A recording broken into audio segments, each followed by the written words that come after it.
Hi అండి, welcome to my channel. నేను మీ శ్రావణి. ఎలా ఉన్నారు అందరూ? నేనైతే చాలా బాగున్నాను. మీరు కూడా బాగుండాలని కోరుకుంటున్నాను. ఇవాళ అయితే నేను మంచిగా టేస్టీగా స్వీట్ రెసిపీ అయితే చూపించబోతున్నాను. ఇదైతే చాలా మౌత్ మెల్టింగ్ అని చెప్పొచ్చు. అంత సాఫ్ట్గా టేస్టీగా ఉంటుంది. తప్పకుండా అయితే మీరు ట్రై చేయండి. ఇదైతే తొందరగా కూడా అయిపోతుంది ప్రాసెస్. సింపుల్గానే లేట్ చేయకుండా ప్రాసెస్లోకి అయితే వెళ్ళిపోదాం. ముందుగా ఒక బౌలు క్యారెట్ని బాగా తురిమేసుకోవాలి. సన్నగా తురుముకొని పాన్లో వేసుకొని అందులోని వాటర్ అంతా వెళ్ళిపోయేంత వరకు మంటనైతే సిమ్లో పెట్టుకొని బాగా మిక్స్ చేసేసుకోవాలి.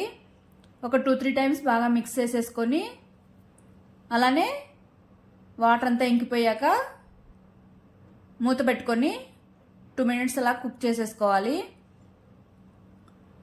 తర్వాత మూత తీసేసి ఒకసారి బాగా మిక్స్ చేసేసుకొని ఇక్కడ ఒక స్పూను నెయ్యి యాడ్ చేసుకుంటున్నాను. మీరు కావాలంటే నెయ్యి వద్దు అని అనుకునే వాళ్ళు ఆయిల్ యాడ్ చేసుకోవచ్చు. కానీ అచ్చంగా నెయ్యితో చేస్తేనే ఏ స్వీట్ అయినా చాలా టేస్టీగా ఉంటుంది.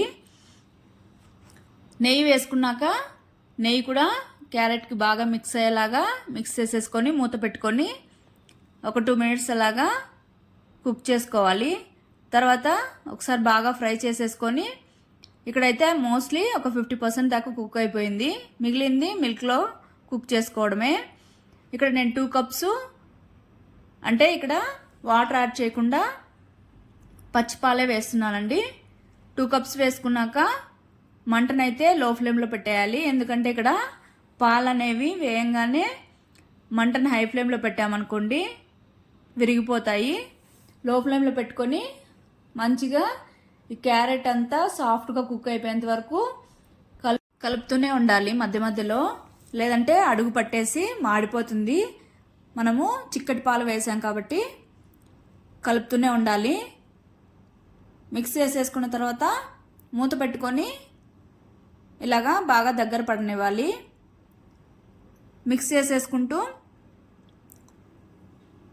ఇలా నేను చూపిస్తున్నాను కదా, ఈ కన్సిస్టెన్సీ వచ్చాక మనం వేయించి పెట్టుకున్నాం కదా డ్రై ఫ్రూట్స్ అన్నీ వేసేసుకొని బాగా ఒకసారి మిక్స్ చేసేసుకోవాలి. తర్వాత ఇందులోకి ఒక స్పూన్ ఇలాచీ పౌడర్ అలానే ఒక 1/2 కప్పు షుగర్ యాడ్ చేస్తున్నాను. 1/2 కప్ అయితే కరెక్ట్గా సరిపోతుంది స్వీటు. లేదు కొద్దిగా ఎక్కువ తినే వాళ్ళైతే ఒక 2 స్పూన్స్ యాడ్ చేసుకుంటే సరిపోతుంది. తర్వాత ఈ షుగర్ అంతా బాగా మెల్ట్ అయిపోయి క్యారెట్కి పట్టేంత వరకు ఒకసారి ఫ్రై చేసేసుకోవాలి. బాగా ఇలాగా ఫ్రై చేసేసుకున్న తర్వాత చూడండి షుగర్ అంతా బాగా మెల్ట్ అయిపోయింది. ఈ స్వీట్ అయితే చాలా సాఫ్ట్గా ఉంటుందండి. ఖచ్చితంగా అయితే ట్రై చేయండి. అయినా స్వీట్ ఇష్టపడిన వాళ్ళు ఎవరు ఉండరు కదా, మోస్ట్లీ ఎవరో కొంతమంది తప్ప. అందులోనూ హల్వా, క్యారెట్ హల్వా అంది మరీ ఇష్టంగా తింటారు కదా. పిల్లలైతే ఖచ్చితంగా మరీ ఇష్టంగా తింటారండి. తప్పకుండా ట్రై చేసి చూడండి. ఈ కన్సిస్టెన్సీ వచ్చాక స్టవ్ ఆపేసి వేడివేడిగా సర్వ్ చేసుకున్నా సరే, చల్లారాకైనా ఓకే. టేస్ట్ మాత్రం వేరే లెవెల్ ఉంటుంది. తప్పకుండా ట్రై చేసి మీకు ఎలా వచ్చిందో కామెంట్ చేయండి. బాయ్.